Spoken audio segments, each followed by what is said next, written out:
Thanks for that report, Steve. As we move forward to discuss this major news that was revealed that the Trump administration was holding direct talks with Hamas, something that was happening in secrecy and not typically done, as Hamas is a known terrorist organization to the United States. Joining us now to discuss is Danny Ayalon, the former ambassador to the U.S. Danny, thanks so much for joining us today.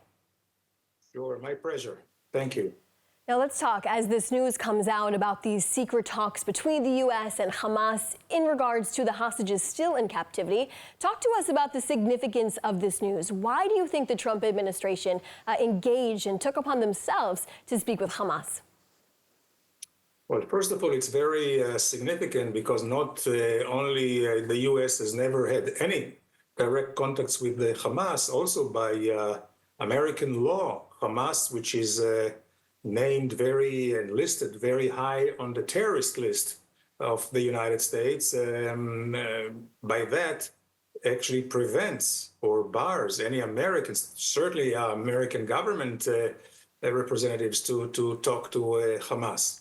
So in a way, it's a breach of a law, but I guess there is some maybe legitimacy for humanitarian reasons.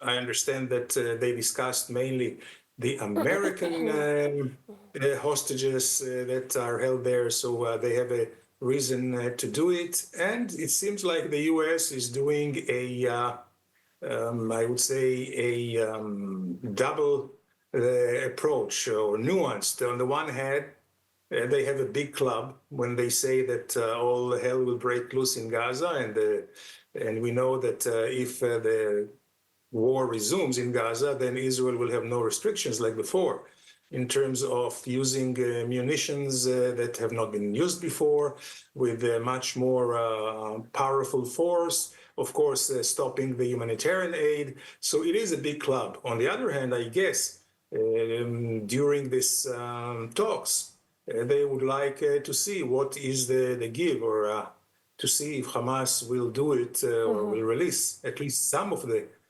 prisoners without having to, make good on the threats. Right. There is just a lot to unpack when it comes to the relationship with the U.S. Now, there was a group of released hostages that met with President Trump in the Oval Office yesterday. And after that meeting, Trump threatened Hamas on X, saying this was their last warning if the hostages are not released. Now, Marco Rubio, the Secretary of State, later said in an interview that Hamas should take Trump's comments seriously. What do you make of this? Well, I think we should take it seriously because with all the threats that Trump, I would say, spread it around, whether it's Mexico or Canada or the EU, the Ukraine, and you name it, Greenland, he cannot just not make good on the threat. But in this case, that's not something that will necessitate involvement of direct American steps, not American troops. Here, the threat, if needed, will be materialized or realized by Israel. So in a way, it's easier for him to make this threat.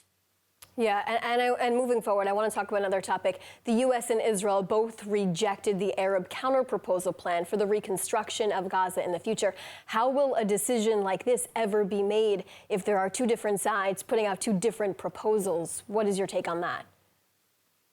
Well, first and foremost, we have to zero in on what is agreed upon. And I think it's agreed upon everyone that Hamas will no longer play a part in governing Gaza. Certainly, it will have to disarm. So this is the first thing that we must, certainly from our perspective, our interest, this has to be a given.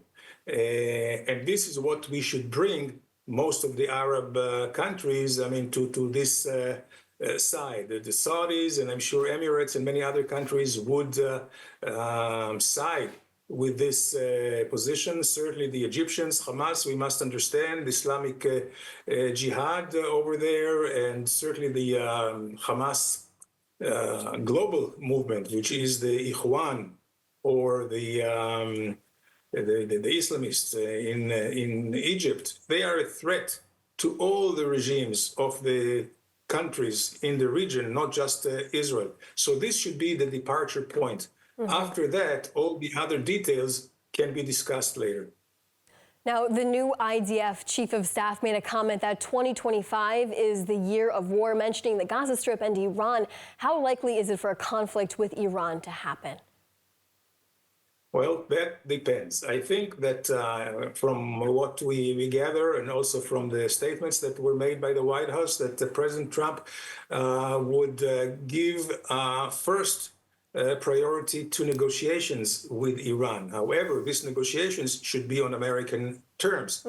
And certainly not, the result should not be a bad agreement like 2015, a totally new agreement. If this is the case, I believe that the chance of striking Iran will diminish. However, if there is no agreement by Iran to move to the negotiation table, but also with a reasonable position, then I think chances are pretty high that there will be a strike. Certainly, if we see that the Iranians will try to just break through to a bomb, and they're not very far from it. Well, thank you so much for your time, Danny Ayalon, the former ambassador to the United States. Thank you so much for your time today. Thank you. My pleasure.